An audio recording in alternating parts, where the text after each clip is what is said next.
ہوں۔ ادا اور قضا نماز دونوں میں فرق کیا ہے؟ اگر اصل مقررہ وقت پہ آپ نے نماز پڑھی تو اسے ہم ادا کہتے ہیں، اور مقررہ وقت سے ہٹ کر کے ہم نے نماز ادا کیا تو اس کو ہم قضا کہتے ہیں۔ جیسے فجر کی نماز چھوٹ گئی، اب ہم سورج نکلنے کے بعد نماز پڑھ رہے ہیں، اس کو ہم قضا نماز کہیں گے۔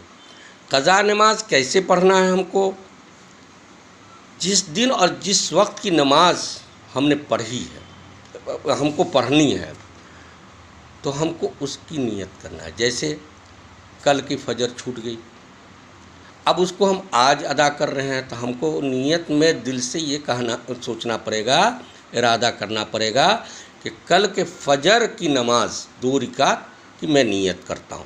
صرف یہ کر دیں کل کی نماز کی نیت، تو اس سے نماز نہیں ہوگی۔ فجر یا ظہر یا عصر جس وقت کی نماز ہے اس وقت کیا نیت کرنا ضروری ہے۔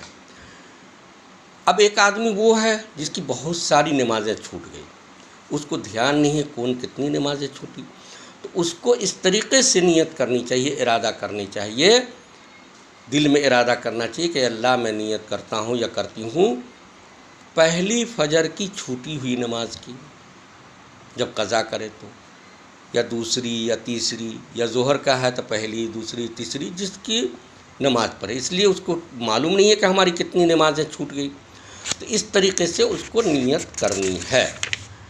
اب یہ ایک سوال رہ گیا کہ چھوٹی ہوئی نماز ہم کو کہاں پڑھنی چاہیے، قضا نماز کہاں پڑھنی چاہیے؟ تو اس کے لیے بہتر یہ ہے کہ ہم گھر میں پڑھیں۔ نمبر 1، اگر مسجد میں بھی پڑھ رہے ہیں تو کوئی حرج نہیں، لیکن بہتر ہے کہ گھر میں قضا نماز ادا کریں۔ یہ بات مکروہ ہے کہ اگر ہماری نماز چھوٹ گئی تو ہم کسی کے سامنے بولیں کہ آج ہماری فجر کی نماز چھوٹ گئی، یہ کہنا مکروہ ہے۔ اب ایک یہاں پر یہ سوال ہوتا ہے کہ فجر کی 2 رکعت سنت چھوٹ گئی ہماری، اب آپ کو دیکھنا یہ ہے کہ فرض کے ساتھ سنت چھوٹی ہے یا صرف سنت چھوٹ گئی ہے۔